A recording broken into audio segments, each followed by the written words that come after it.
اعوذ باللہ من الشیطان الرجیم بسم اللہ الرحمن الرحیم ربی زدنی علما ربی زدنی علما السلام علیکم ورحمۃ اللہ وبرکاتہ۔ آج میں آپ کو ایک عبرت ناک سبق آموز اور دلچسپ واقعہ سناتا ہوں۔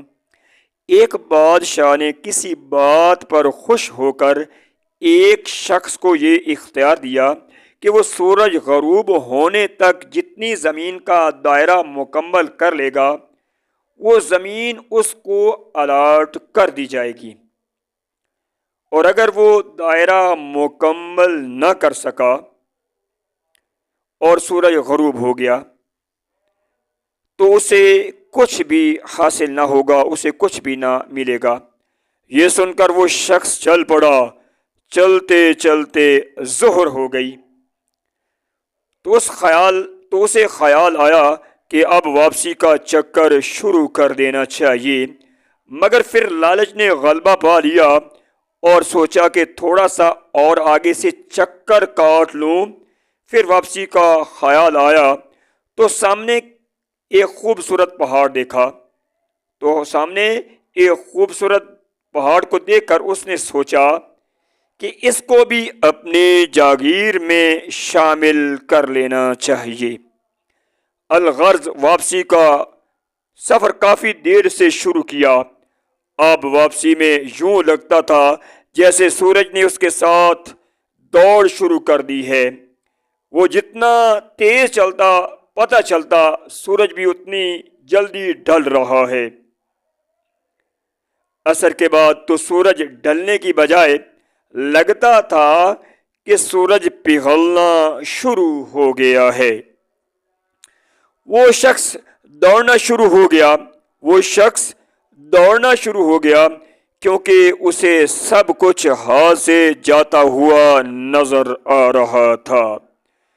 اب وہ اپنی لالچ کو کوس رہا تھا، مگر بہت دیر ہو چکی تھی۔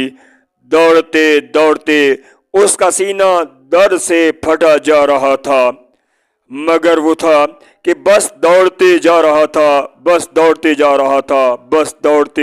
تھا۔ آخر سورج غروب ہوا تو وہ شخص اس طرح گرا کہ اس کا سر اس کے سٹارٹنگ پوائنٹ کو چھو رہا تھا اور پاؤں واپسی کے دائرے کو مکمل کر رہے تھے۔ یوں اس کی لاش نے دائرہ مکمل کر دیا۔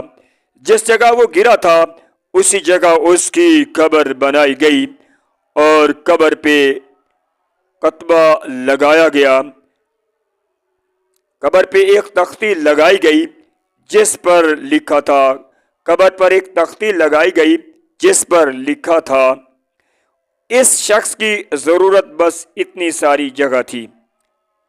اس پہ لکھا ہوا تھا اس شخص کی ضرورت بس اتنی ساری جگہ تھی جتنی جگہ اس کی قبر کی ہے۔ اللہ تبارک و تعالی نے بھی اسی طرف اشارہ کیا ہے، والعصر ان الانسان لفی خسر۔ آج ہمارے دائرے بھی بہت بڑے ہو گئے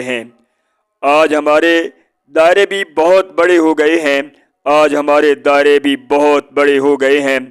چلیے واپسی کی سوچتے ہیں۔